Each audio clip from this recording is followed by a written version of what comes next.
Hello lovely friends, welcome to the start of a themed reading vlog. It is one of my cozy days at home before the end of the holidays. I keep flicking my hair in my face.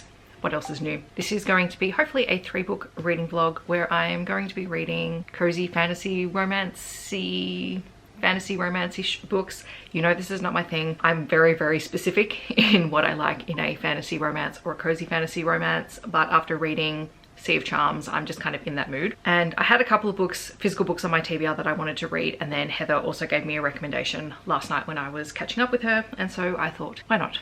Let's turn this into a 3-book reading vlog. I was already on the fence about doing this, leaning towards yes, so we're starting it today. There's a little bit of variety in here. There is The Faraway Inn by Beth Durst, which is a young adult fantasy book. I think there is a little bit of, you know, a YA romance in here.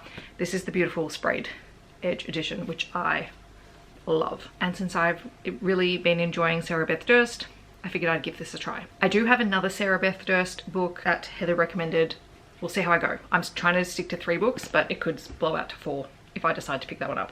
Otherwise I'll read it another time. I also have The Night and the Moth by Rachel Gillig, which I've been meaning to read for a while, and the second book comes out at the end of the year, so I want to read this. And super quickly before my battery camera dies, the one I'm going to start with today is Books and Broadswords by Jessie Mihalik, which is volume 1 and is apparently 2 novella length stories. I'm going to start there today because I've got other things that I want to read and do, so I'll update you a little bit later on my thoughts of the book. Alright, so I finished the first story in Books and Broadswords, which is the title story, and we are following Fiora, who is in town purchasing a lot of books, a massive amount of books, with a gold coin. And as she's on her journey home, she comes across a knight on the trail who talks about bandits and this trail being attacked by dragons, and he offers to escort her, and she doesn't really want him escorting her at all. Then we find out that maybe he's already found the dragon. I love this because it's not often we get female dragons as characters in books. When he finds out that she's the dragon, he is injured, and she takes him back to her castle to help him heal and shows him her hoard, which is books. I mean, that would be my hoard if I was a dragon. I would be hoarding books too. And he is in love with her, but she is convinced that it is her magic that is causing him to be in love with her, and so she sends him away and says, if you can find me again after 2 months' time, maybe we can look at what's going on here. It was a very cool novella. One of the things that Heather and I were talking about the other day was, you know, we miss the days of novellas that are telling the story they need to tell in novella length without trying to throw too much in, because I think sometimes people can try and do too much with the novella. Sometimes the novella can exist in its own little world, and you have to trust that the reader is on the journey with you. And that takes, I think, belief in your own storytelling and world building, and the fact that you can just create a situation where people don't need tons and tons of world building, right? Because I like 2 things. I like a really well-crafted, well thought out sort of story that is world built, and I also just like the fun, silly stories, and this felt like the perfect, just fun, enjoyable, well-constructed little tale, and I loved it. So I'm going to read the next story, which is Rocks and Rapiers. Okay, please excuse background noises. I finished reading Rocks and Rapiers, which is the second short story in Books and Broadswords. In this one, we are in the perspective of Zanira, who is a woman from a small village who has a new landlord who is basically extorting everyone for their rent. And so at the very start of the book, she has stumbled up to the grand house of a man who she believes collects precious rocks and gems. She has a collection of different rocks, including some with some sentimental value, that she offers to him in exchange for payment, and he takes all of them. Then she comes back to the house a second time, and what she notices while she's at the house is that it is a complete mess. It is a disaster zone, and she comes back the next day basically saying, you're going to hire me to clean your house and you're going to pay me this much money. And he does. And we find out that she has magic. She's a witch, and her magic gets particularly antsy when she's around mess, so she is able to use her magic to clean. He senses that she is using magic. Turns out he's a dragon. The rocks are his hoard, and they fall in love, and it's delightful. Really enjoyed it. Both of them great novellas. This is going at the moment onto the list of favorites for the month. That's an exciting start to this vlog. I'm about to start reading The Night and the Moth. I am going to be immersive reading it. I'm going to use these 4 and this grey page flag. Here we go. All right, friends, I am just over 200 pages into The Night and the Moth. I'm really enjoying it. I'm stopping because I had to get out my Night and the Moth mug that I bought earlier this year that I told myself I would use when I read the book. So here it is. There's our gargoyle, and all of the books have funny little titles that relate to the book, so I'm sure that I don't understand all of them yet. I'm having my red centre tea. I'm going to keep reading. I'm also going to be eating a Tangelo because I can finally find Tangelos at the supermarket. My god, I love a Tangelo. They're peak citrus for me. So in this we are following Six, who is one of 6 diviners living at the Ashland Cathedral, and it is their job to divine the future based on 5 omens that are part of the land. At the beginning of this book, Six divines the future of the current king, who is only 17 years old, and very bad omens come from this divination. And then after that, her sisters, the girls that are diviners alongside her, they begin to disappear. Six is determined to find them. And throughout the course of all of this happening, there is a knight who works for the king, who is very disdainful of Six and diviners in general. His name is Rory, and he and Six butt heads immediately. There's also a gargoyle who keeps calling Six Bartholomew. The gargoyle is my favourite character in the story, hands down. The gargoyle is the the standout of the book. But essentially Six decides to go and find her sisters. She knows that she begins to realise something is not quite right at the cathedral. The abbess, who is in charge of caring for them, what's happening, it doesn't sit right with Six. And so she is helped to escape by Rory and the gargoyle, and then from the king she learns the truth about the omens. I am enjoying it. Stay tuned. I will have more updates at the end on my thoughts. I have thoughts. I have possible predictions. Because this is a fantasy book and I know that there has to be a villain here. I think the abbess is a bit of a red herring at this point. I think she's definitely part of the problem, but I think there is someone in the group that Six is traveling with that is maybe not who they seem. I have thoughts, but they're not fully formed thoughts yet.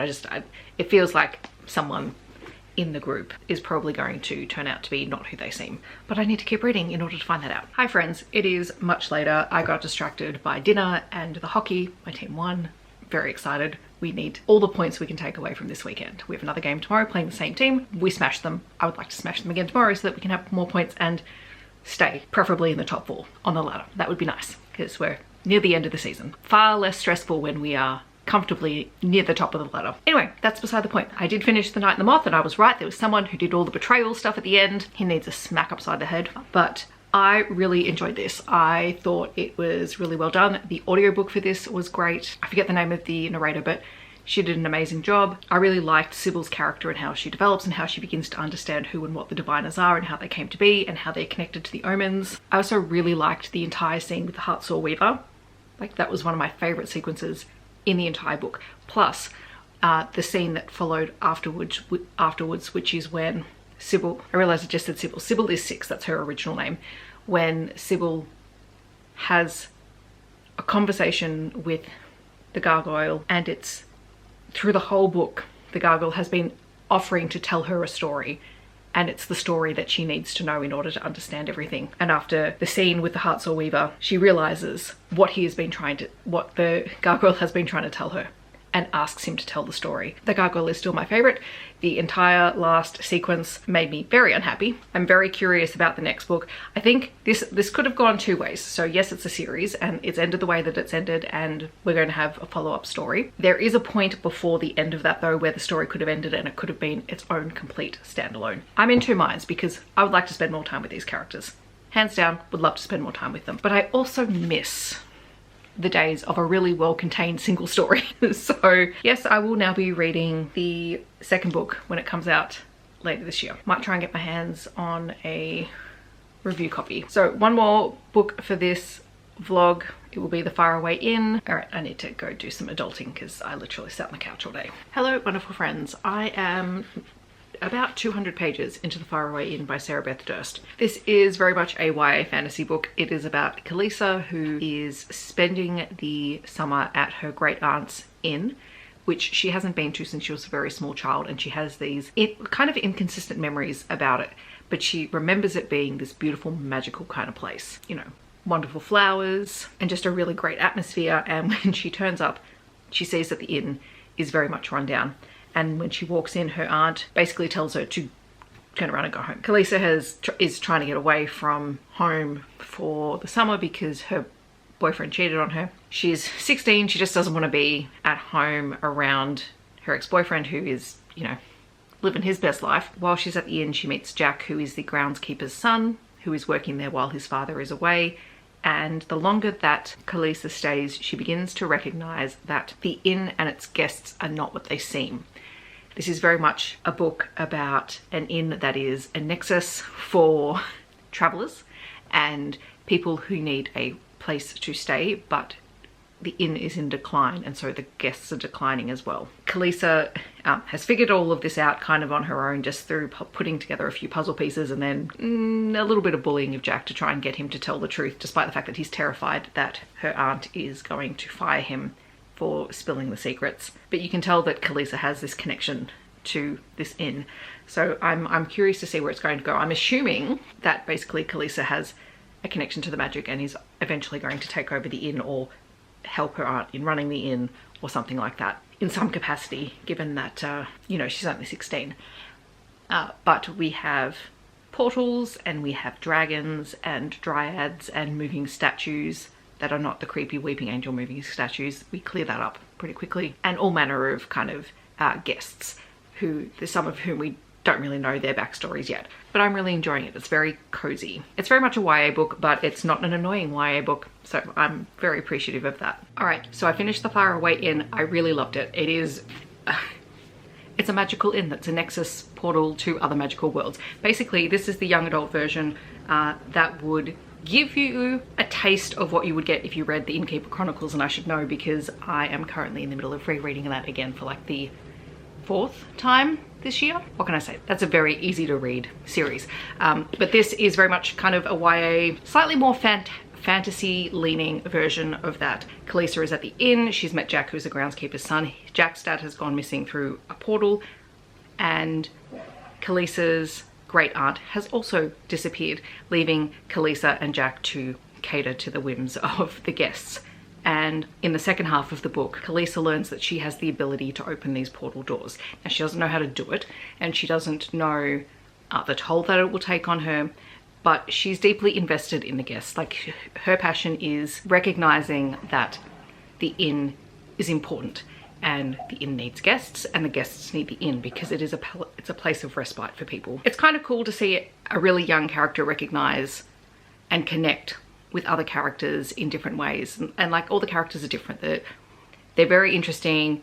There is a night market, and while I think probably the book itself, there's a lot of things going into it, so maybe more time could have been spent on fewer things in order to flesh out the world, I don't think it necessarily detracts to have those elements either, because it's supposed to be whimsical and fun and magical and cozy, and I think it achieved that. I'm really glad that I read it. It's not often that I pick up YA books that are not Australian, but this just felt super charming and super cozy, and I think it really rounded out the story of how Kalisa, who's only 16 at this point, is going to stay connected to the inn while she's figuring out the rest of her life and growing up. So I loved it. Delightful, and a really lovely way to end this vlog. I would love to know if you've read any of these books. Feel free to chat to me about them down below, or if you have recommendations for similar titles. I am extraordinarily picky about fantasy romance and fantasy books in general, so you're very welcome to leave me those recommendations. I'm always interested to hear what people think are similar or reader likes to books that I've enjoyed, and I've enjoyed everything that I've read in this vlog, but probably don't go recommending me the very popular traditionally published fantasy romance books. I really don't have an interest in any of them. They all sound the same. I think all of these had elements of things that I really liked. So if you have things that are similar to these, feel free to send along those recommendations. I suppose the one thing I will say, because I know someone is probably going to be in the comments telling me to read the One Dark Window duology. I've read them and I enjoyed them, and I can't remember if I said this in a video. I know I talked about it with Heather over the weekend. I really love The Knight and the Moth. I really liked the Shepherd King duet as well, but The Knight and the Moth is very much more my kind of fantasy, in that in following one character we get the emotional depth of that character. I like emotional books for better or worse, and that's more my thing. On that note, thanks for watching. I hope you enjoyed it. I will be back with another video really soon. I think the next reading vlog is going to be my Christmas in July reading vlog, so stay tuned for that. Otherwise, I hope that wherever you are in the world, you're staying safe and healthy, and I will see you in my next video. Thanks so much for watching. Bye everyone.